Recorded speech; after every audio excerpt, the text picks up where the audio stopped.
Assalamualaikum warahmatullahi wabarakatuh. Alhamdulillahirabbil alamin wa bihi nasta'in.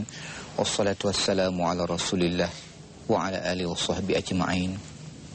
Sidang penonton yang saya hormati sekalian, alhamdulillah kita bertemu lagi di pagi yang mulia ini, dan kita berdoa pada Allah Subhanahu wa taala semoga Allah memasukkan diri kita ke dalam orang-orang yang bahagia dunia dan di akhirat. Dan pada pagi ini saya cuba untuk mengupas tentang diri yang bahagia. Semua orang nak bahagia. Tidak ada orang yang tidak bahagia.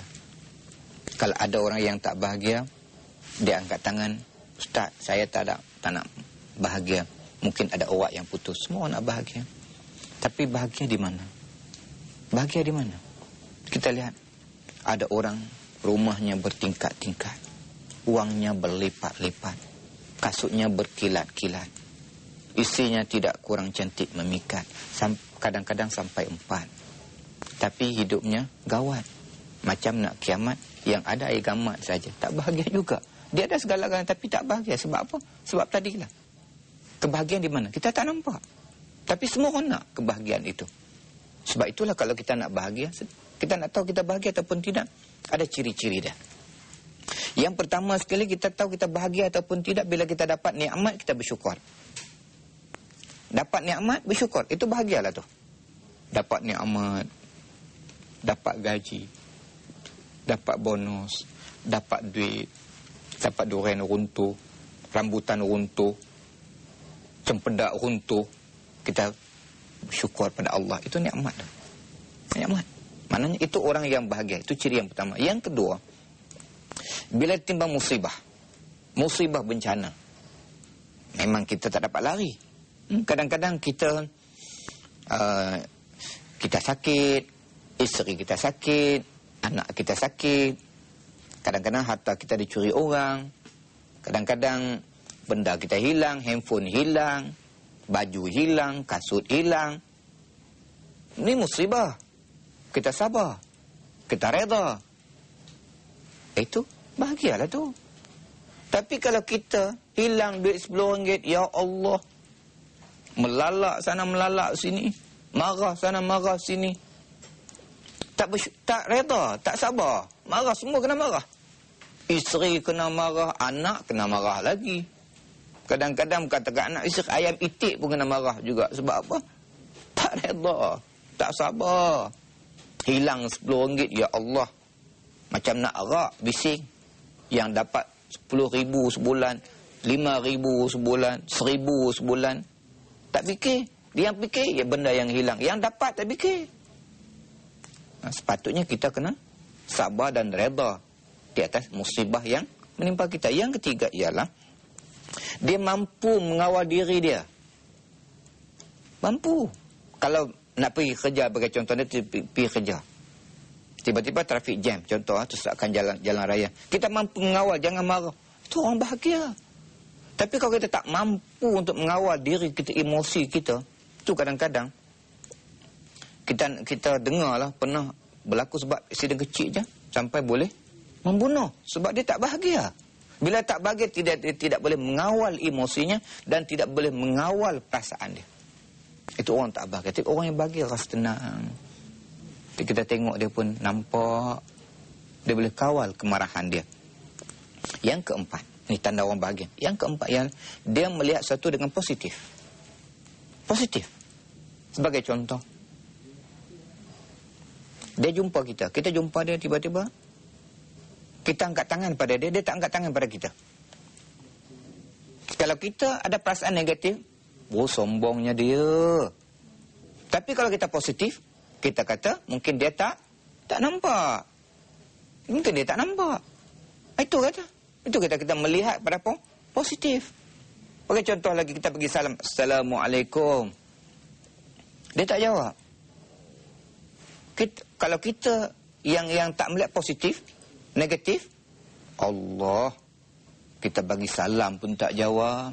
Kalau kita yang positif, kita nak, oh mungkin dia tak dengar, ataupun dia punya telinganya kurang dengar. Itu maknanya kita melihat sesuatu dengan positif. Kemudian sebagai contoh, kadang-kadang kita dalam hidup kita ni ada perkara yang yang kita tak suka tapi berlaku. Kita melihat, oh mungkin ada hikmah di sebalik itu. Kita pergi interview, tiba-tiba tak berjaya, orang lain berjaya.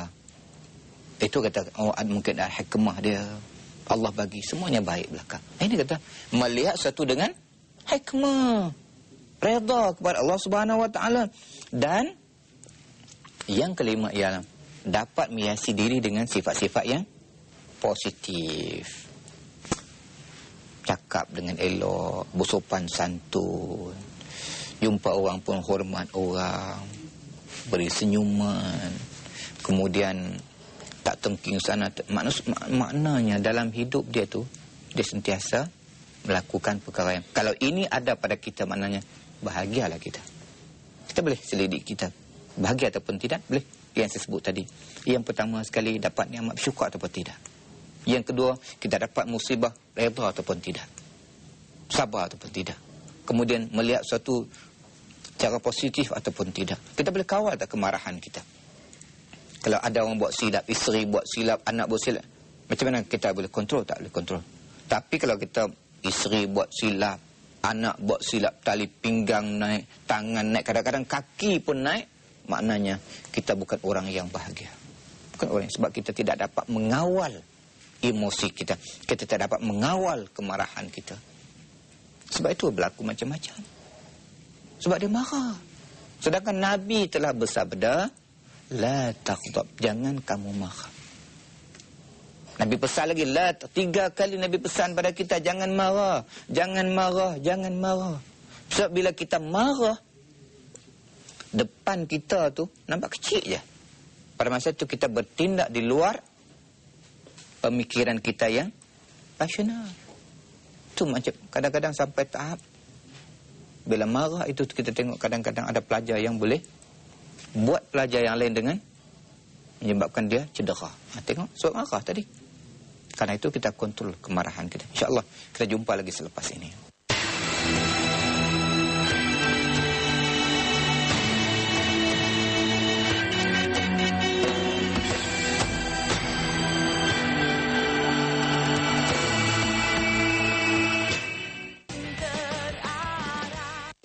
Tuan-tuan, puan-puan yang saya hormati sekalian, kita dah tahu tadi tentang ciri-ciri orang-orang yang bahagia. Sekarang kita nak tahu pula bagaimana kita nak mendapat kebahagiaan itu. Macam mana kita nak dapat kebahagiaan? Kalau kita dapat kebahagiaan, yang pertama sekali kita banyak bertaubat pada Allah. Sentiasa bertaubat. Dalam hidup kita tiap hari sentiasa bertaubat. Minta ampun pada Allah Subhanahu Wa Taala. Itu yang pertama. Yang kedua, kita menyesal atas dosa yang pernah kita lakukan. Menyesal. Kita mungkin banyak melakukan dosa, menyesal. Dan kita berazam untuk tidak mengembalikan lagi. Sebagai contoh kita lihat. Contoh orang yang paling bahagia Nabi Muhammad SAW. Orang yang paling bahagia. Bahagia dia. Itu contoh. Sebab itu Nabi, selain pada Nabi, sahabat-sahabat, Sayyidina Abu Bakar, Sayyidina Umar, Sayyidina Osman, Sayyidina Ali, Abdurrahman bin Auf. Macam Abdurrahman bin Auf sebagai contoh. Dia bahagia. Dia bahagia. Dia bahagia macam mana? Sebelum dia Islam. Dia orang yang kaya raya. Tapi dia kedekut. Kedekut. Kemudian dia tak dapat kebahagiaan. Hatinya serunsik, hatinya susah, hatinya sedih. Walaupun dia ada duit, tapi jiwanya tak tenang. Jiwanya tak bahagia. Orang kata pada dia, kalau kau nak bahagia, kau masuk Islam. Abdurrahman ni masuk Islam sebab dia nak dapat kebahagiaan tadi. Bila dia masuk Islam, Islam menyuruh orang yang berduit, orang yang ada wang, orang yang berharta, kena tolong orang susah. Kemudian bila ada duit, dia tolong orang susah. Dia bagi duit pada orang susah, dia bantu orang miskin. Bila dia bagi itu, dia tengok orang yang susah tu dapat duit, dapat makanan, dapat uang. Nampak keceriaan tu. Bila nampak keceriaan, terdetik di hati dia. Kebahagiaan, ketenangan yang tak pernah dia dapat sebelum ini. Tengok tuan-tuan, puan-puan. Ini tak kebahagiaan. Dia bahagia. Sebab itu jangan kita heran kalau dia ada duit banyak, dia pemau sebab dia bahagia. Dia seronok menolong orang lain. Macam Sayyidina Abu Bakar, kaya raya tapi bila dia minta derma, dia bagi semua sekali. Sebab dia tahu, bahagia. Dia bahagia. Sayyidina Bilal, tak ada apa-apa. Kulitnya hitam. Tapi dia bahagia. Bahagia dia. Itu katakan kebahagiaan. Sebab banyak bertaubat, menyesal dosa yang berlaku. Yang ketiga, jangan tergila-gilakan dunia. Itu tiga. Dunia boleh kita cari duit, boleh cari makan, tapi jangan sampai tergila-gila. Maksud tergila-gila maksudnya semua kita nak. Tak kira dosa dan pahala. Tak kira halal dan haram. Itu sebab kalau kita tidak tergila dunia, insya-Allah selamat kita. Tapi masalah sekarang ini banyak orang tergila dunia. Bila gila dunia, sehingga dia pun jadi gila juga. Tak pedulilah perasaan orang. Sanggup pijak kepala kawan. Sebab dunia. Tengok. Sebab duit. Sanggup tipu orang. Itu sebab gila dunia lah. Kemudian, yang keempat, jangan mengharapkan pujian. Kita buat sesuatu bukan nak dipuji. Kita buat sesuatu bukan nak dipuja, bukan. Kita buat ikhlas kerana Allah. Kita sembahyang kerana Allah. Kita puasa kerana Allah. Kita sembahyang bukan kerana mak mertua. Kita sayang bukan kerana pak mertua, bukan. Tapi sayang kerana Allah. Baca Quran kerana Allah. Sedekah kerana Allah. Insya-Allah. Kalau kita buat kerana Allah, nikmat. Tapi kalau kita buat kerana nak dipuji, ini yang bahaya. Ini yang bahaya. Sebab itu pernah berlaku di zaman Rasulullah SAW. Pernah berlaku. Ada seorang sahabat yang suara dia sedap. Suara dia sedap. Bila suara dia sedap, orang puji dia. Suara kamu bagus. Kalau kamu jadi Bilal, ganti Sayyidina Bilal mengazankan semayang, mengazankan bila masuk waktu semayang, tolong azan, menggantikan Bilal. Sebab Bilal suara bukan sedap sangat. Suara kamu lagi sedap. Dia ni bila orang puji dia, dia pun jumpa Nabi. Mulanya Nabi tak bagi.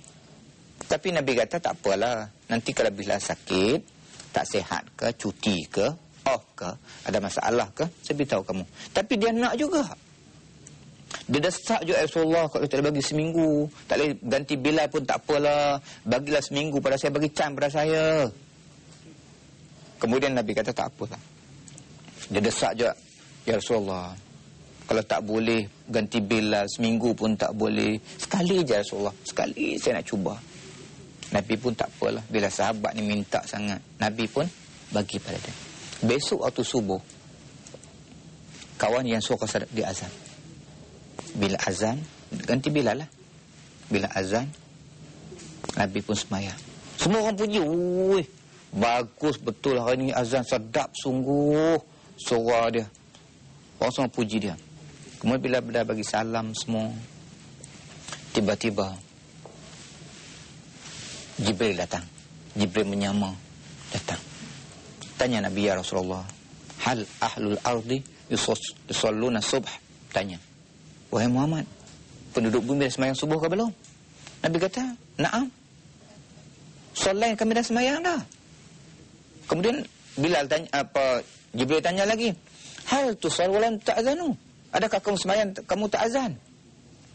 Nabi kata, qad azan, kami dah azan dah. Apa Jibril jawab? Dia kata, kami tak dengar pun hari ni. Kami tak dengar pun azan hari ni. Biasanya kami dengar. Hari ni kami tak dengar, tu saya turun. Fahamlah Nabi bahawa kawan yang azan tadi ni bukan kerana Allah, tapi kerana nak dipuji, kerana nak tunjuk-tunjuk, tak sampai. Sebab itu, sebab dia mengharapkan pujian manusia. Sebab itulah, kalau kita nak menjadi orang yang bahagia, kita buat bukan kerana nak puji, tapi kita buat kerana Allah Subhanahu wa ta'ala. Kemudian yang seterusnya, meninggalkan sifat berbangga-bangga. Kalau kita nak bahagia, jangan kita bangga diri kita. Jangan kata, ini aku buat ni, kalau aku tak buat, Tak ada siapa pun nak buat. Jangan bangga. Sebab yang kita buat itu, siapa yang bagi hidayah pada kita buat? Allah. Allah yang bagi. Contoh, ini aku yang derma, aku tak derma. Memang tak jadi. Jangan bangga diri. Jangan, aku yang paling pandai, aku yang paling bijak, saya yang paling terror, saya yang... Jangan. Apa yang ada pada kita semuanya pinjaman daripada Allah. Bila-bila masa Allah boleh tarik balik. Bila-bila masa. Bila masa. Ilmu yang ada pada kita Allah yang bagi. Kecantikan yang ada pada kita Allah yang bagi. Kemewahan yang ada pada kita Allah yang bagi. Jangan kita bangga. Jangan kita mendabik dada. Aku yang paling kaya, aku yang paling pandai. Jangan. Sebab kalau itu ada pada kita, kita bukan orang yang bahagia. Sebab kalau orang tak puji kita, orang tak sanjung kita, kita rasa bengkok je. Kita rasa geram saja. Sebab itu kita akan perasaan hati tak gembira dan tak bahagia. Kemudian meninggalkan khianat dan menipu. Jangan khianat, jangan menipu. Kalau kita tipu, kalau kita khianat, tak bahagia. Sebab kalau kita tipu orang, kalau kita khianat, orang lain akan khianat kita. Percayalah. Kalau kita boleh buat kepada orang lain boleh buat pada kita lebih teruk daripada itu lagi. Sebab itulah kalau kita anak-anak, jangan derhaka pada ibu dan ayah.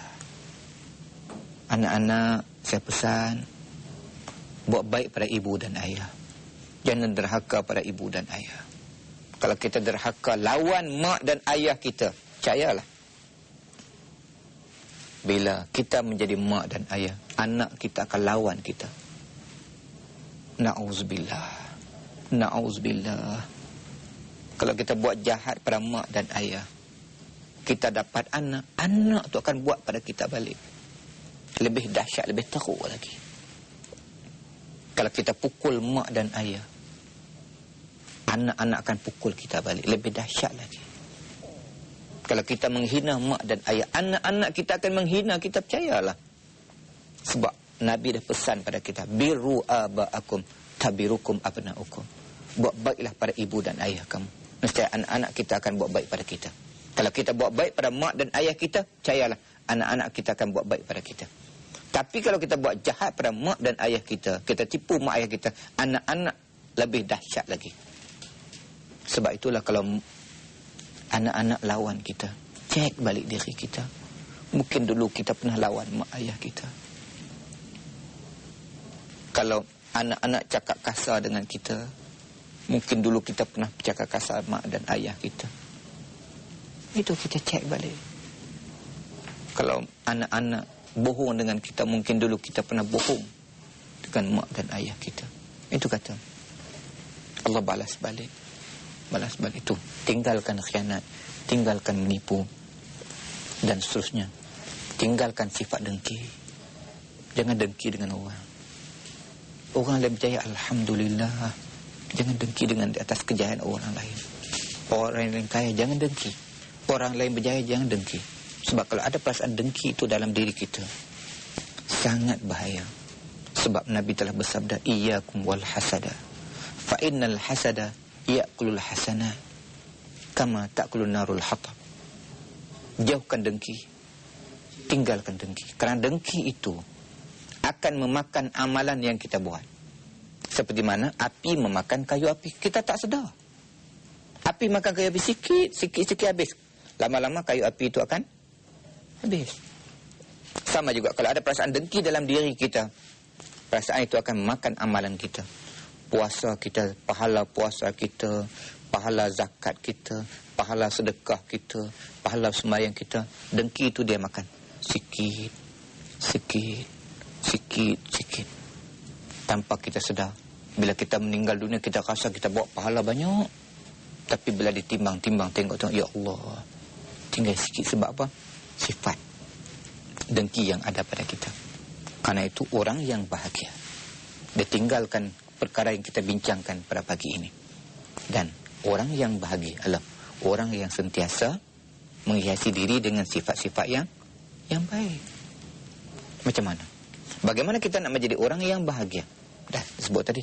Ciri-ciri orang yang bahagia dah ada. Kemudian sifat-sifat yang boleh menyebabkan kita tidak bahagia pun dah kita dah sebut tadi. Dan yang akhir sekali, langkah yang perlu kita kena buat. Kita kena jaga dua. Kalau kita nak bahagia, kita kena jaga dua. Yang pertama, hubungan kita dengan Allah. Nombor satu, jaga. Sebab kebahagiaan datang daripada Allah. Yang saya sebut tadi ni, ada orang, rumah yang bertingkat-tingkat, wangnya berlipat-lipat, tapi hidupnya tak bahagia. Bahagia bukan pada wang, bahagia bukan pada badan besar, bukan. Tapi kebahagiaan yang sebenarnya terletak pada hati kita. Hati. Kita tengok Hasan Al-Banna, tengok Syed Qutb, pejuang. Mereka meninggal dunia, tapi mereka meninggal dunia dalam kebahagiaan. Sebab mereka ada hubungan dengan Pencipta, dengan Allah Subhanahu Wa Taala. Yang kedua ialah jaga hubungan sama kita. Jaga hubungan sama kita, jaga. Terutama sekali dengan mak ayah, jaga hubungan. Itu sangat penting. Jangan sama sekali kita derhaka pada mak dan ayah. Kalau derhaka mak ayah, memang tak bahagia. Jawabnya memang tak bahagia. Pengalaman saya, orang yang derhaka pada mak dan ayah, walaupun dia ada segala-galanya, tapi dia tak bahagia. Tak bahagia. Sebab Nabi pesan dah, 3 perkara ni kalau kita buat, Allah bagi tunai. Tunai Allah bagi. Boleh nampak sekelip mata. 3 perkara ni kita kena jauh. Yang pertama apa? Derhaka ibu dan ayah. Oh, jangan. Kalau derhaka ibu dan ayah, tunai Allah bayar. Ada kisah tu, dia pukul mak ayah dengan tangan dia. Akhirnya tangan jadi lumpuh. Automatik jadi lumpuh. Pernah. Kisah benar. Ada tendang mak ayah dia, kaki jadi lumpuh. Tengok. Itu derhaka pada ibu dan ayah. Yang kedua, buat zalim dengan orang lain. Dan yang ketiga ialah berzina. Elakkan perkara ini. Oleh kerana itu, kalau kita nak bahagia, hiasi diri kita dengan sifat-sifat yang baik. Dan kita berdoa, mudah-mudahan kita berdoa pada Allah, Allah masukkan kita ke dalam orang yang